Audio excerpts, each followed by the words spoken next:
Hello दोस्तों, कैसे हैं आप लोग। करेंट अफेयर्स टुडे का आज 50 एपिसोड आप लोगों के बीच लेके आया हूं, जिसमें आज का जो टॉपिक है वह है भूगोल एवं आपदा प्रबंधन से हिमालयी क्षेत्र में प्रारंभिक चेतावनी प्रणाली। दोस्तों, यह चर्चा में क्यों है। हाल ही में वैज्ञानिक और औद्योगिक अनुसंधान परिषद CSIR के राष्ट्रीय भूभौतिकीय अनुसंधान संस्था NGRI ने हिमालयी राज्यों में अचानक आने वाली बाढ़, चट्टानों के खिसकने, भूस्खलन, ग्लेशियर, झील फटने एवं हिमस्खलन के खिलाफ और भविष्य में चमोली जैसी आपदाओं को रोकने के लिए एक प्रारंभिक चेतावनी प्रणाली स्थापित करने के लिए इस क्षेत्र में अध्ययन शुरू कर दिया है। अगर आप UPSC या स्टेट PCS की तैयारी करते हैं तो यह जो मैगजीन देख रहे हैं करेंट अफेयर्स टुडे का, यह दृष्टि के द्वारा दिया जाता है हिंदी माध्यम के लिए, है ना। हिंदी माध्यम के स्टूडेंट जो UPSC या स्टेट PCS में जो टॉपर हुए हैं उनका भी कहना है, उन्होंने भी रेफरेंस में कहते हैं कि आप दृष्टि द करेंट अफेयर्स का मतलब आप जरूर रेगुलर पाठक बने, क्योंकि यह हिंदी माध्यम के लिए बहुत ही ज़्यादा महत्वपूर्ण रखता है। आप अगर देखेंगे तो इसमें जितने भी न्यूज़पेपर या विभिन्न स्रोत है करेंट अफेयर्स का, उन सभी का इसमें आपको सार मिलेगा, यानी सभी का निचोड़ इसमें रहता है। तो अगर आप हिंदी मीडियम के स्टूडेंट हैं, अगर आप UPSC या स्टेट PCS की तैयारी करते हैं तो आपको यहाँ से विभिन्न टॉपिक के, आप UPSC में देखते हैं GS के 4 पेपर है ना, चारों पेपर में जितने भी टॉपिक है सभी का करेंट अफेयर से रिलेटेड इसमें टॉपिक मिल जाएगा। तो देख लिए आज हम तो जो हिमालय क्षेत्र एवं प्रारंभिक चेतावनी प्रणाली है, इससे जो संभावित प्रश्न है उसको देख लेंगे, जिससे क्या होगा, इस टॉपिक को समझने में और आसानी होगा। तो क्या है कि प्रारंभिक चेतावनी प्रणाली क्या है, ठीक है। COP27 में सभी के लिए प्रारंभिक चेतावनी अर्ली वार्निंग फॉर ऑल की कार्यकारी कार्य योजना के बारे में बताते हुए भारत में आपदा जोखिम न्यूनीकरण DRR के लिए सेंदाई आपदा जोखिम न्यूनीकरण प्रारूप 2015 से 30 हस्ताक्षरित करने से पूर्व एवं उसके पश्चात किए गए विभिन्न उपायों का वर्णन कीजिए। तो दोस्तों, आप क्वेश्चन को समझ गए होंगे। तो इसमें पढ़ना क्या है, हम लोगों को देखना क्या है, तो देखेंगे कि प्रारंभिक चेतावनी प्रणाली क्या है, उसके बाद देखेंगे कि सभी के लिए प्रारंभिक चेतावनी, ठीक है। उसके बाद है कि सभी के लिए प्रारंभिक चेतावनी का महत्व क्या है और आपदा प्रबंधन हेतु भारत में किस तरह से प्रयास किए जा रहे हैं। इन सभी मुद्दों को आज के इस टॉपिक में देखेंगे, तो आप वीडियो में बने रहे। देखते हैं प्रारंभिक चेतावनी प्रणाली क्या है। तो प्रारंभिक चेतावनी प्रणाली खतरे की निगरानी, पूर्वानुमान और भविष्यवाणी, आपदा जोखिम मूल्यांकन, संचार और तैयारी गतिविधियों, प्रणालियों एवं प्रक्रियाओं की एक एकीकृत प्रणाली है जो व्यक्तियों, समुदायों, सरकारों, व्यवसायों तथा अन्य लोगों को खतरनाक घटनाओं से पहले आपदा जोखिमों को कम करने के लिए समय पर कार्रवाई करने में सक्षम बनाती है। अगला पॉइंट है कि यह तूफान, सुनामी, सूखा और हीट वेव सहित आसन्न खतरों से पहले लोगों एवं संपत्ति के नुकसान को कम करने में मदद करती है, ठीक है। यानी किसी भी तरह की जो घटनाएं घटती है, प्राकृतिक घटनाएं, उसको पूर्वानुमान यानी पहले आपको बता देती है, जिससे क्या होता है, घटना को कम किया जा सकता है। घटना को कम नहीं किया जा सकता, घटना से होने वाले क्षति को कम किया जा सकता है।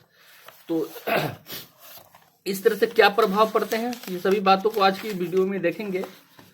कह रहा है कि अगला पॉइंट है कि बहु खतरा प्रारंभिक चेतावनी प्रणाली कई खतरों को संबोधित करती है, ठीक है, जो अकेले या एक साथ हो सकते हैं। इसमें सब पॉइंट है कि बहुत खतरे वाली पूर्व चेतावनी प्रणालियों को और आपदा जोखिम जानकारी की उपलब्धता बढ़ाना आपदा जोखिम न्यूनीकरण 2015 से 2030 के लिए सेंदाई फ्रेमवर्क द्वारा निर्धारित 7 वैश्विक लक्ष्यों में से एक है।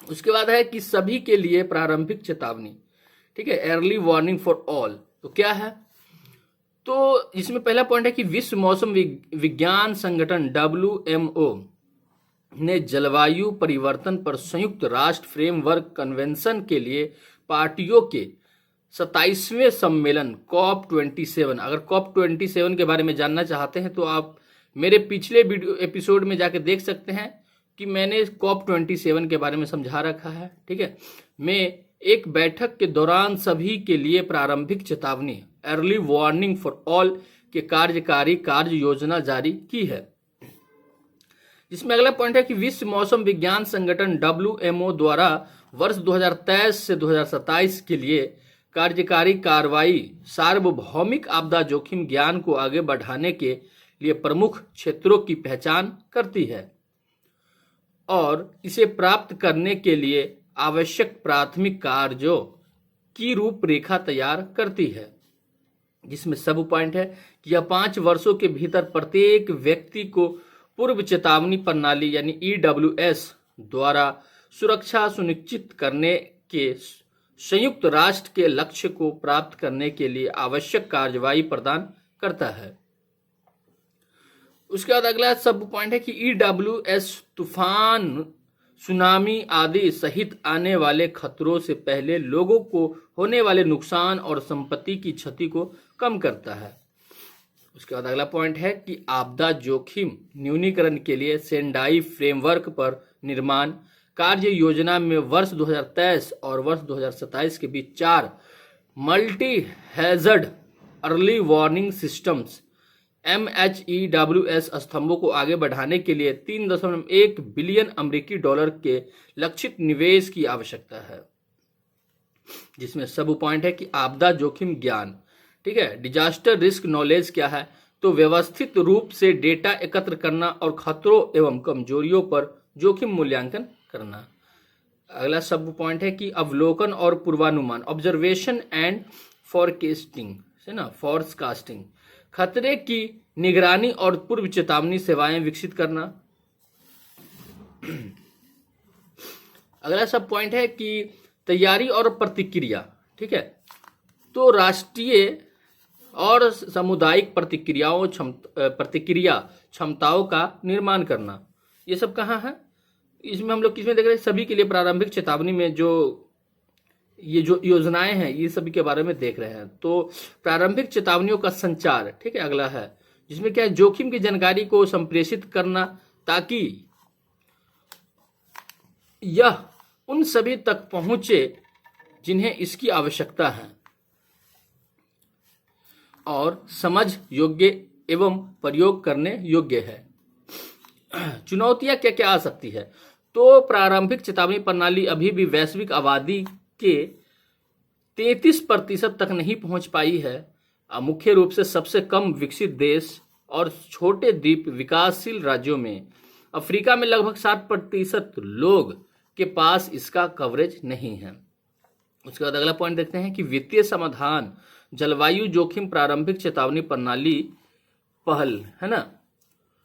तो प्रारंभिक चेतावनी प्रणाली को लागू करने के लिए वित्तीय समाधान जलवायु जोखिम प्रारंभिक चेतावनी प्रणाली पहल को बढ़ा सकते हैं। यह एक ऐसा तंत्र है जो कम से कम विकसित देशों और छोटे द्वीप विकासशील राज्यों में जोखिम सूचित प्रारंभिक चेतावनी प्रणाली को निधि देता है। उसके बाद अगला देखते हैं कि सभी के लिए प्रारंभिक चेतावनी का क्या महत्व है। ठीक है, तो जिसमें पहला पॉइंट है कि मानव प्रेरित जलवायु परिवर्तन, यानी मानव प्रेरित जलवायु परिवर्तन और अधिक चरम मौसम की घटनाओं के कारण दर्ज आपदाओं की संख्या में वृद्धि।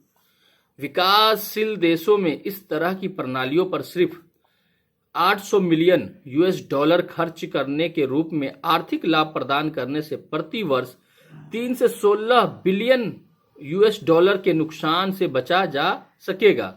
जिसमें अगला पॉइंट है कि एक आसन्न खतरनाक घटना के 24 घंटे की नोटिस के रूप में नुकसान में कमी आने वाले नुकसान को 30% तक कम कर सकती है।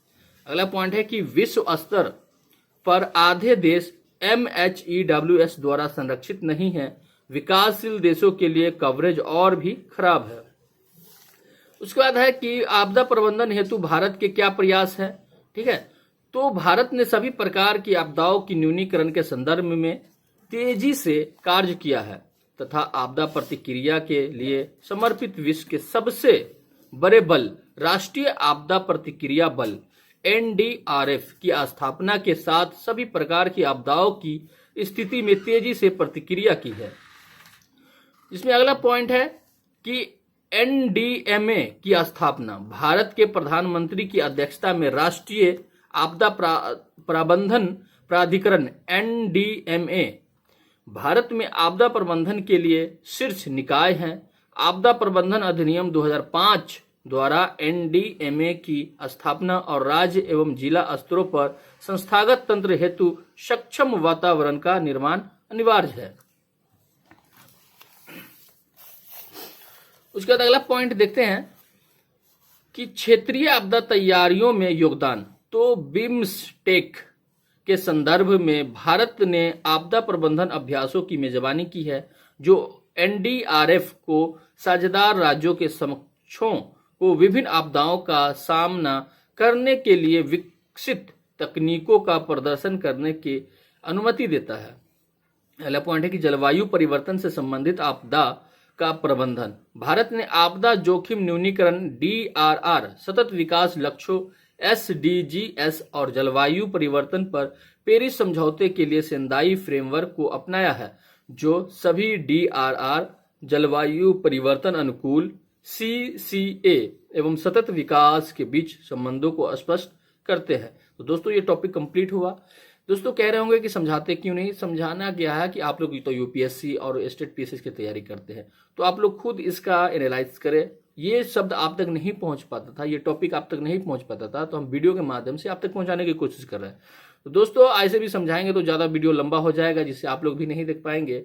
इस वजह से हम ये जितनी भी शब्द है हम बोल बोल के आप तक पहुंचाने की कोशिश कर रहे हैं। तो कैसा लगा हमें कमेंट करके जरूर बताएं, और चैनल पे अगर नए हैं तो चैनल को जरूर सब्सक्राइब कर ले और बेल आइकन को भी प्रेस कर ले, ऑल करके प्रेस कर ले, जिससे मेरे आने वाली हर वीडियो आप तक पहले पहुंचे। तो मिलते हैं नेक्स्ट एपिसोड में। आज के लिए इतना ही। जय हिंद।